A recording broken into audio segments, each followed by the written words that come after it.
So before I start the video, I'd like to add a trigger warning for mentions of suicide, depression, all of that bad stuff. Please click off if you feel uncomfortable. You can do it at any moment. Nobody's gonna hurt you. Nobody's gonna stop you. It's okay. The character I'm drawing today is the second main character from my story, The Sin of Existence. I'll tell you more about that in the future, but just enjoy this speed paint for now. I think that's enough pre-video yapping for me, so let's get right into the actual video. So, all my life, I've always struggled with my mental health. I just never really realized it until a few years back. I always knew I was very different from the other children, but I never really realized it until maybe the 3rd grade. This moment will forever be ingrained in my memory. So at the end of every guidance class, the teacher would always give a reward to the kid who acted the best during that class. And that day, I got the reward. I was so happy. I got my school tickets, I got my everything. But then a boy looked at me and asked me, "Monocopsis, why do you always flap your hands like that when you're happy?" I didn't even notice I was flapping my hands until then. It started off small. I was noticing my little fidgets and my little tics. I tried to hide them under my desk or try to sit on my hands to make me stop. The feeling of not being able to let out my energy in a way that felt comfortable to me was horrible. I now know that I was stimming, which is a common trait in neurodivergent individuals, particularly autistic and ADHD individuals, to help them self-soothe.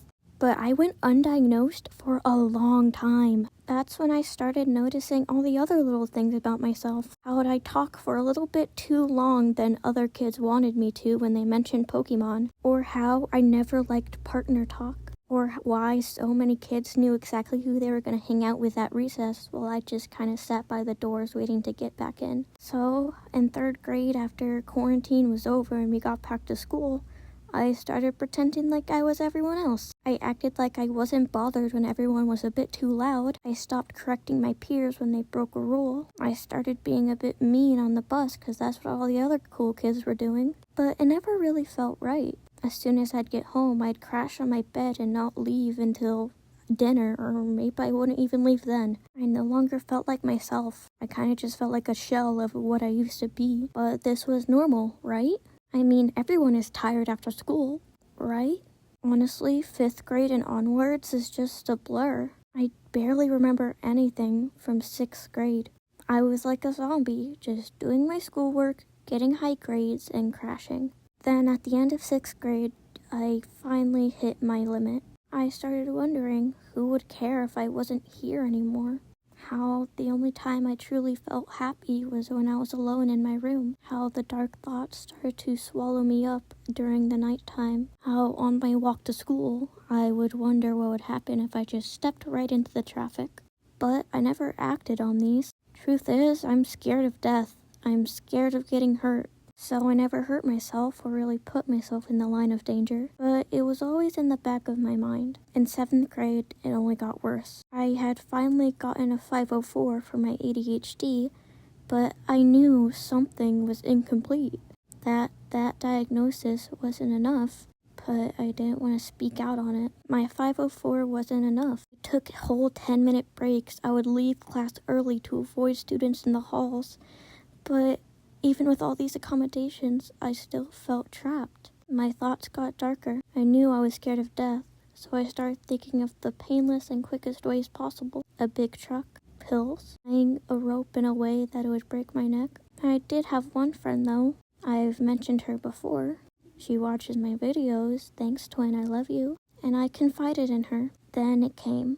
November 12th, 2024. Math class. It was a substitute that day, which really sucked because this teacher was actually my favorite. He was younger, so he actually was chronically online and actually understood all our niche references. But math is my weakest subject, but he made it easier to understand. I know Mr. L isn't watching this, but if you are, thank you so much. I hated my table in math, so I was sitting at the teacher's desk.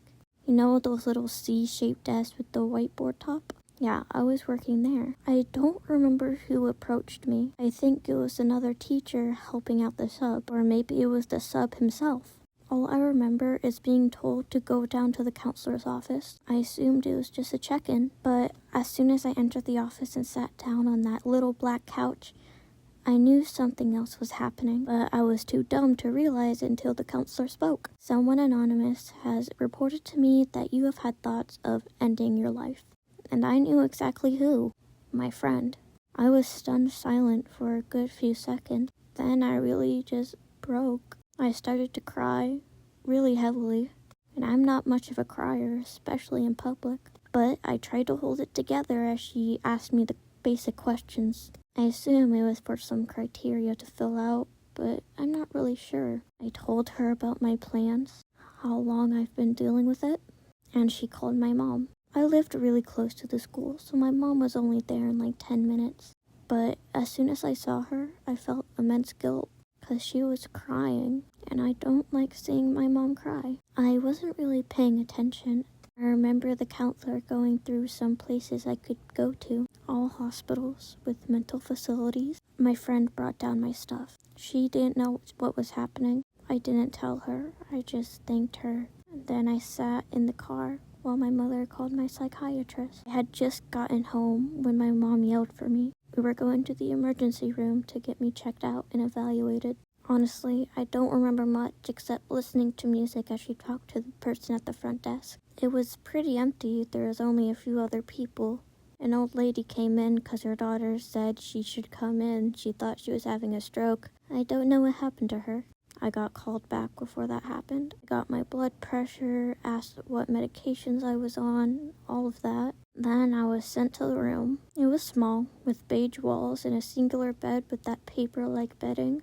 Honestly, it wasn't very comfortable. There was a TV, which was nice. They had taken away all my possessions, including my phone, which meant I was pretty damn bored.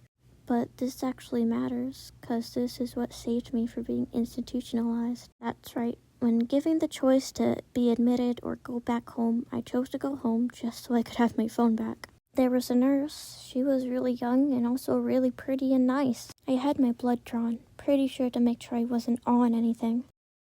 I remember making a joke, like, bold of you to assume I can afford that in this economy. The nurse laughed, but I could tell she wasn't really that amused. Maybe it was the situation that prevented her from laughing. My mom was there with me the entire time. Since I'm a minor, I couldn't be left alone for long. Don't exactly remember why my mom went home for a bit, but I was taken to the bathroom right across from my room to get changed and stuff. And those hospital outfits were not comfortable at all. But I didn't have room to complain. I just watched American Dad on the TV until my mom came back, when I started just moving around. I was antsy, I was bored, and most of all, I just wanted to ignore all of my problems that landed me here in the first place. My mom cried a few times. I focused on the TV. I couldn't bear to look at her. I got food. It was pretty shitty. I barely ate any of it except for the applesauce. My mom got the sandwich. Now that I think back on it, that was absolutely an asshole move. They took away all my possessions. They put me in a windowless room with only a TV and no access to anything. All I had was my mom and a TV. I won't lie and say I didn't feel less than human in that moment. That's partially why I also didn't want to be institutionalized. I was going crazy just from being in there, even with the company of my mom. I feel like if the system was better, if we treated the patients better, that maybe more people would get help. I had to be in there for around 6 hours. I needed to be evaluated by a psychiatrist before I could, be admitted or let go. And it took 6 hours. The evaluation only lasted like 10 minutes. I'm still really mad about that. I did not feel cared for. I felt like I was just another rotation to go through. The psychiatrist said it was tricky. I had no intentions of doing it, but my thoughts were so severe that I was still, a risk. But I was so fed up, I lied so I could get out. And I was. I remember going to Taco Bell. Shitty food for a shitty night, I guess. I know this whole thing was a bit jumbled. This is non-scripted and I'm doing this on a whim. But part of me feels better talking about it. In the comments of my first video, Why I Hate My Generation, I saw so many people that reminded me of me. So many people are struggling, yet finding help is so hard. And even when we do, it's bad help. My therapist and things were great, but that experience made me scared of speaking up about stuff ever again. I shouldn't have to feel guilt because the medical bill for staying in that damn room for 6 hours was over $1,000. Like, genuinely, what the fuck? I noticed many people speaking out about their mental health, but nobody from my age group. If anyone is struggling or knows anyone that is struggling, please get help. Probably don't go straight to the emergency room. Maybe just talk to someone. Sorry this whole video was a bit jumbled. I also just really needed to post something right now. My last video kind of majorly flopped. But that's enough for me. I am Monocopsis. This is my channel.